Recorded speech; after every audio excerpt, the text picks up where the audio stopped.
Hey, good afternoon. It's Saturday, a kind of humid, rainy day here in Massachusetts. There's a lot going on. It is the 29th of August.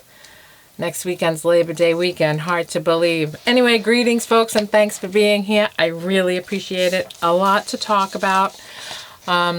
Today, we're actually going to talk about the uncertainty on Main Street a little bit. We'll talk about universities and job losses coming out all across the country. And we're going to talk about evictions.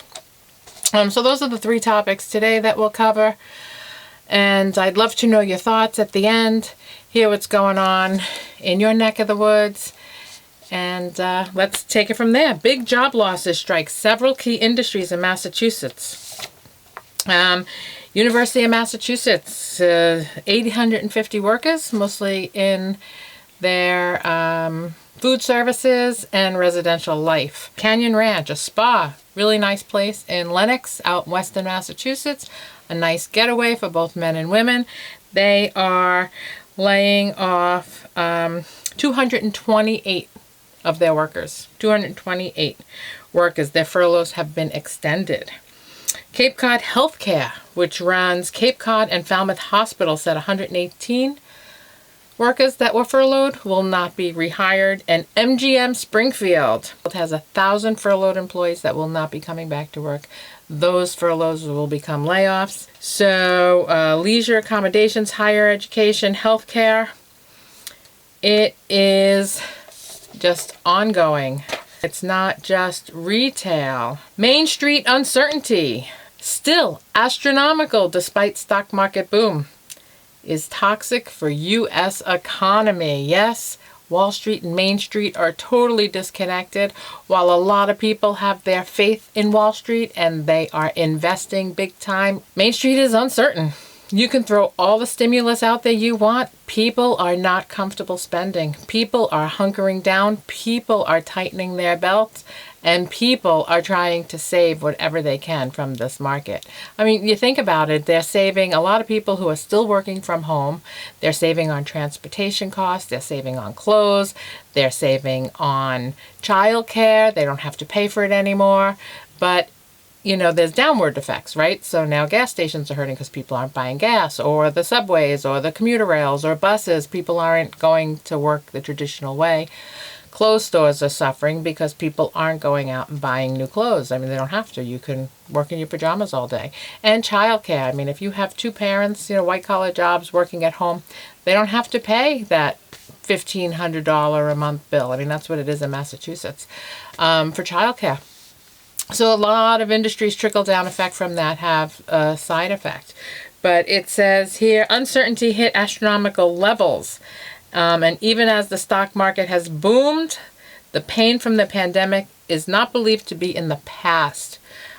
Main Street uncertainty remains incredibly elevated. The recovery in the U.S. will be bedeviled by uncertainty. It's a particularly problematic headwind right now.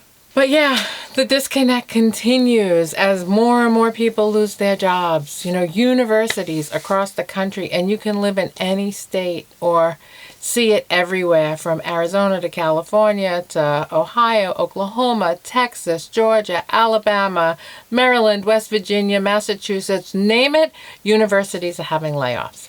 And it's not ending. You know, students come onto campus and then students go home to campus. The coronavirus spikes really crazy and then everything goes online. They're laying off not only Res Life and food services like they were in Amherst, but professors are getting furloughed, administration's getting furloughed, along with all those other, you know, maintenance people and stuff. I mean, you just can't have, you know, paying for campus life if there's nobody on campus. And the virus is going crazy. There's 5 million cases. It is absolutely crazy. So just when everyone thinks that it's under control, it is not. Now, for evictions, all right, people losing their homes or they have potentially losing their homes. But I did some research on this yesterday, and I was actually going to do a video yesterday, and I filmed a video yesterday, but I didn't like the way I edited it, so I scrapped it. So sorry. that I didn't put one out, but we'll cover the topic today. Evictions. Historically, over the past 5 years, before the pandemic, evictions occurred frequently across the country. They estimate between 2000 and 2016, 61 million people were evicted. On average, that's 3.6 million people every year. It's like 7 every minute are filed. That's a crazy amount of evictions, right? Normally, before the virus ever came. So now, after, mid-March, when the government put a moratorium on evictions, what has happened is the steady flow of evictions that normally occur, pre-pandemic levels, haven't happened, right? So you have, 3.6 million that would have happened over the year, and 6 months have gone by with not a lot of evictions in many states. So you have a potential 2 million backlog of just normal evictions, just everyday evictions. And those are all going to come to fruition fairly soon. We're going to see another exponential amount of evictions. We don't know that number yet. It's still very premature. A lot of states have not yet seen the uptick in the filing of eviction. The only state that has recorded a higher number of evictions than in the past has been, I think it's Milwaukee, Wisconsin. But that's the only city that has seen an increase so far. Usually evictions, many of them happen in the summer. They happen in July and August. People need to find out where they're going to live to enroll their kids.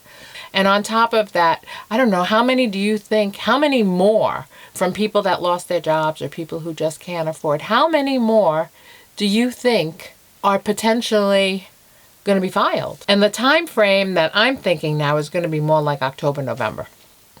It takes a while. There's a big backlog. A lot of courts are still working remotely, and it just hasn't had the impact yet. Like, you just think about the number of people.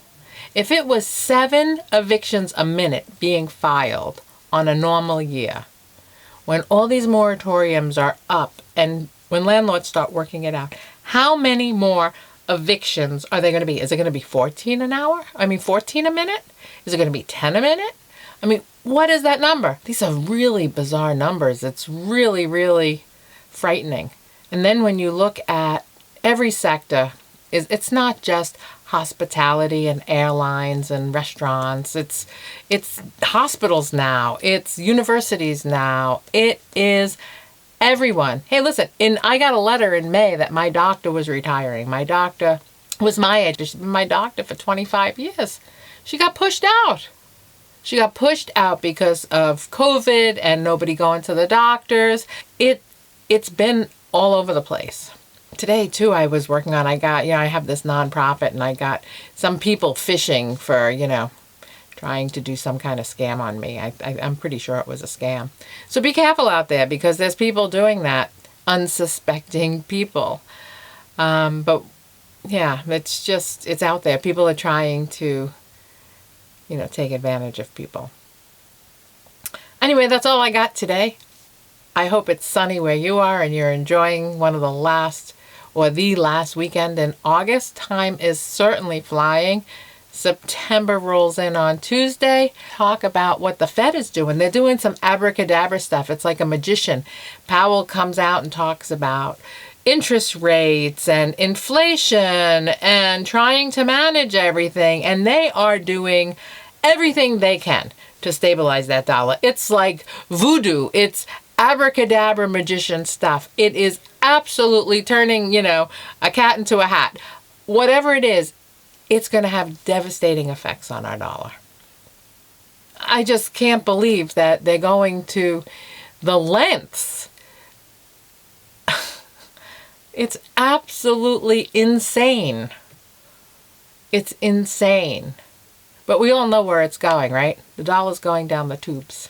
Anyway, let me know what's going on in your neighborhood. Let me know if you see universities open. Are they closed? Are people uncertain? Are people saving their money? Are people losing their jobs? Like, what's going on? Let me know. I'd love to incorporate if you have a question.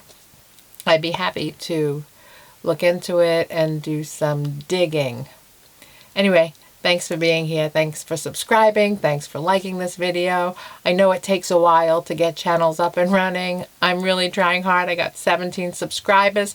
Would love to turn it into 30. Who knows? But anyway, thanks for watching. Have a good day.